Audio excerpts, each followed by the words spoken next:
부산의 여중생들이 또래를 무자비하게 폭행해 피투성이를 만든 사건, 어제 저희가 전해드리기도 했었는데요. 이 사건에 숨겨진 이야기들이 속속 폭로가 되고 있습니다. 중학생이라고는 도무지 믿겨지지 않는 폭행의 전말, 지금부터 몇 가지 더 짚어보도록 하겠습니다. 자, 일단 부산 여중생 사건의 본질, 이 폭행의 본질, 보복 폭행으로 드러났죠? 네, 맞습니다. 이번에 피해자 여중생이 있었는데 이 여중생이 6월 말에도 같은 학생들한테 폭행을 당했습니다. 네. 이번에는 2명이 때렸는데 그 당시에는 5명이 때렸고요. 아하. 그 5명 중 2명이 이번에 경찰에 신고한 것을 빌미 삼아서 다시 폭행을 가한 겁니다. 아, 그러니까 2달 전에 이미 5명으로부터 폭행을 당했고 그 폭행을 경찰에 신고를 했다.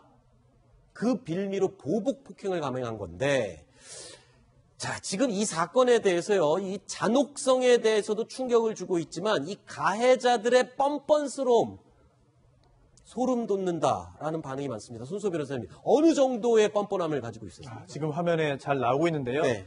이 가해 학생들의 현장에서 했던 이야기들이 녹음됐고요. 그 녹취록으로 작성이 됐습니다. 네. 참 입에 담기 어려운 부분입니다만 피냄새가 좋으니까 더 때리자. 이게 정말 진심으로 한 이야기인지 의심이 될 정도고요. 아니, 도대체 무슨 생각을 하길래 친구를 때려서 만신창이를 만들면서 저런 이야기를 할 수 있을까요? 그렇습니다. 왜 더럽게 피 튀기냐. 아니 본인들이 이제 가해를 해서 상해를 입혔기 때문에 그 결과로 이렇게 상처를 입은 건데 어떻게 저런 저 자리에서 저런 이야기를 할 수 있는지 의문이고요. 참 이해가 되지 않습니다. 그리고 또 마지막으로 살인미수인데 더 때리면 안 되냐라는 말. 이 부분은 추후에 이 가해 학생들에 대해서 형사처벌을 하게 된다면 어떤 고의를 가지고 이 범행을 저질렀는지에 대한 여러 가지 중요한 증거가 될 수도 있어 보입니다. 그리고 네. 녹취록은 없습니다만 증언도 있습니다. 여러 가지 진술이 있는데요. 특히 소주병이 깨지도록 때렸다라는 점. 또는 쇠파이프를 사용했는데 이거를 좀 뾰족한 부분을 좀 사용해서 가해했다는 점. 이런 부분도 실제로 이런 말을 했고 이런 행동을 했다고 한다면 참 천인공노할 노릇이 아닐 수 없겠습니다. 네. 자, 이 가해자들은요, 뻔뻔스러움을 넘어서 글쎄요, 이게 진실이 맞을지 의심스럽습니다. 피해자를 우발적으로 때렸다. 계획적으로 때린 게 아니라 우발적으로 욱해서 때렸다. 이렇게 진술을 하고 있습니다. 그런데 그런 주장을 하고 있지만 이 진술도 믿을 수 없는 부분이 있습니다. 왜냐하면 이 폭행을 가한 장소를 보면은 의도성이 충분히 있는 것으로 확인할 수 있죠. 네, 그렇습니다. 이 폭행이나 상해, 살인도 마찬가지지만 우발적이냐 계획적이냐가 상당히 중요합니다. 네. 이 폭행, 상해 사건에서 이 가해 학생들은 우발적 주장을 했는데 사실은 장소가 상당히 중요합니다. 네. 장소가 건물 등에 가려져 가지고 보이지 않는 위치고 막다른 길입니다. 네. 공장지대예요. 그래서 그 장소를 알지 않으면 쉽게 찾아가기 어렵습니다. 또 특히 불러냈을 때는 일로 불러낸 게 아니고 인근 패스트푸드점, 네. 아주 사람들이 많은 곳에서 불러냈고 이 피해 학생도 아마 그렇기 때문에 별로 걱정하지 않고 그 자리에 나간 걸로 보입니다. 다만 그 100m 근방에 저 장소가 있고 저 장소로 이동한 걸 봤을 때는 이미 아마 장소를 아마 선점하고 있었고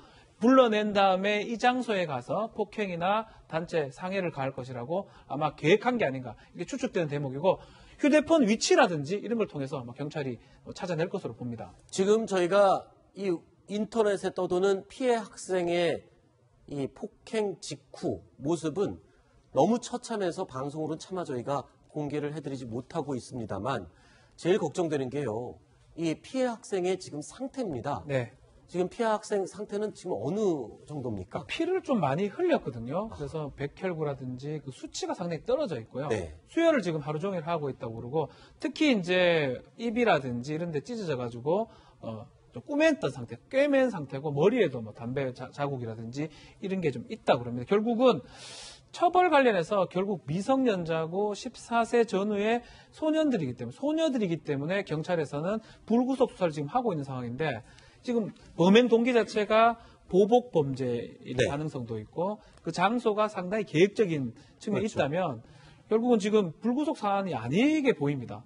결과 자체가 아주 중하기 때문에 네. 과정, 결과 다 중하기 때문에 경찰 입장에서는 아마 구속 수사도 아마 고려해야 되지 않을까 이렇게 보입니다. 네. 자, 지금 며칠째 전 국민의 분노를 일으키게 하고 있는 이 부산 여중생 폭행 사건. 더 안타까운 건요. 2차 폭행, 그러니까 이 보복 폭행을 막을 수 있었다.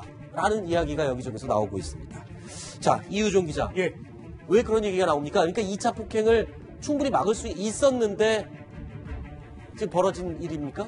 네, 맨 처음에 이 피해 여학생의 어머니께서 그 경찰에 고소장을 접수를 합니다. 네. 그래서 경찰이 조사를 하겠다고 피해 여학생을 이제 와서 조사를 하라고 했는데 네. 그게 여러 차례 출석 요구 통지서도 보냈고 전화 등도 보냈는데 전화도 걸었는데 그 치료가 필요하다 이러면서 가출을 했습니다. 이 피해 여학생이. 네. 그래서 제대로 그 조사가 이루어지지 않았고 그러다 보니 경찰에서는 또 이 사건이 흐지부지하게 넘어간 측면이 있습니다. 그리고 또 하나 이런 측면이 있는데요. 그 피해 가해자 여학생 2명이 있는데 이 여학생들은 사실 절도와 폭행 혐의로 사실 보호 관찰 중이었습니다. 법무부에서 이걸 관양을 하는데 이 정보가 경찰에 넘어가지 못했습니다. 만약 이때 이 정보가 경찰에 좀 더 일찍 넘어갔다면 경찰이 태도를 달리하고 수사를 좀 더 치밀하게 하지 않았을까 이런 우려 섞인 목소리가 좀 나오고 있습니다. 잠시만요. 그러니까 경찰 조사 입장, 글쎄요. 경찰에서는 원칙적인 입장으로 그렇게 할 수 있다 치지만 피해자 조사가 필요하긴 합니다. 그렇지만 이 학교 폭력의 가장 큰 특징이 뭡니까? 보복이 두려워서 피해자들이 나서지를 못하잖아요. 그래서 이 피해 학생이 경찰서 진술을 못했던 그 이유가 가장 컸을 것 같거든요. 그럴 가능성이 충분히 있다고 봐야 되거든요. 근데 조금 안타까운 상황 같아요. 이 고소를 만약 이 학생이 직접 했다 그러면 뭐 바로 조사가 됐을 건데 네. 부모님이 이거를 발견하고 아하. 고소 고발을 하면 우리가 이제 수사할 때 패턴이 있습니다. 반드시 고소인 피해자 조사를 한 다음에 하는 거거든요. 막 경찰은 그 패턴을 지키기 위해서 이 여학생을 피해 학생을 소환했는데 이 여학생이 몇 회에 걸쳐서 안 나오니까 또 이 여학생 입장에서는 보복이 두려워서 네. 피했을 가능성도 있습니다. 네. 이때 경찰이 패턴을 좀 바꿔서 직접적으로 아마 그 가해자들을 혐의가 있어 보이는 가해자들을 바로 좀 조사를 하든가 아니 보호 조치를 좀 했으면 하는 안타까움이 있는데 네. 경찰이 패턴이나 매트릭스에 맞춰서 하다 보니까 그렇군요. 이렇게 됐지 않을까 생각이 듭니다. 그리고 손소 변호사님. 네. 그리고 이 가해자들이 자수를 했잖아요. 가해 학생들이. 네. 이 자수를 하니까 경찰에서는 또 그 가해 학생들을 훈방 조치했다면서요. 그건 왜 그런 겁니까? 일단 그 경찰이 당시에 이런 일이 생길 줄을 모르고 그런 네. 조치를 취했겠죠. 그런데 결과적으로는 여러 가지 비난을 받고 있는 상황으로 지금 그때 진행되고 훈방 있습니다. 조치를 하지 않았다면 이 2차 보복 폭행을 막을 수 있었잖아요. 그런데 이제 훈방 조치가 아니면 그 다른 그런 선택지는 무엇이 있겠느냐 이걸 봐야 되는데요. 네. 당시에 바로 체포를 하거나 뭐 긴급 체포하거나 아니면은 이제 구속영장을 청구하거나 여러 가지 조치를 취할 수는 있었겠죠. 네. 그런데 이게 소년법에 또 특수한 규정이 또 하나 있습니다. 이제 또 소년법 때문에 55조의 구속영장에 제한이 있는데요. 이제 1항에 이렇게 돼 있어요. 소년에 대한 구속영장은 부득이한 경우가 아니면 발부하지 못한다라고 네. 되어 있습니다. 또 이렇게 법원에서 발부하지 못한다라고 되어 있기 때문에 그에 맞추어서 수사기관도 조치를 취할 수밖에 없는 것이고요. 네. 더군다나 자수를 했습니다. 그렇다고 한다면 도주 의료도 없고 가해자에 대한 보복 의료도 없다고 판단했을지도 모릅니다. 네. 그런데 실질적으로 이 자수라고 하는 것이 형에 대한 면제 또는 감경의 사유로 적용되기 위해서는 형식적으로 자수하는 걸로 그치는 것이 아니라 네. 실질적으로 반성까지 해야 되는데요. 네. 지금 현재 피해 학생은 물론이거니와 피해 학생 가족들에게도 뭐 전혀 연락 한 번 없다고 하거든요. 그렇다면 진실되지 못한 자수를 형식적으로 했는데 그것만으로 이제 훈방 조치가 됐다고 하니까 피해자 가족 입장에서는 참 분통 터질 일이 아니었습니다. 그렇군요. 자, 이 폭행 사건을 담당하고 있는 부산 경찰은요, 이 가해 학생들에 대한 조치에 대해서 입장을 밝혔습니다. 들어보시죠. 성인이라면은 당연히 뭐 구속영장 신청한다고 그렇게 청소년이기 때문에 그 부분은 저희들이 더 신중하게 또 검토하고 추가 진행 사항을 보면서 결정하도록 하겠습니다.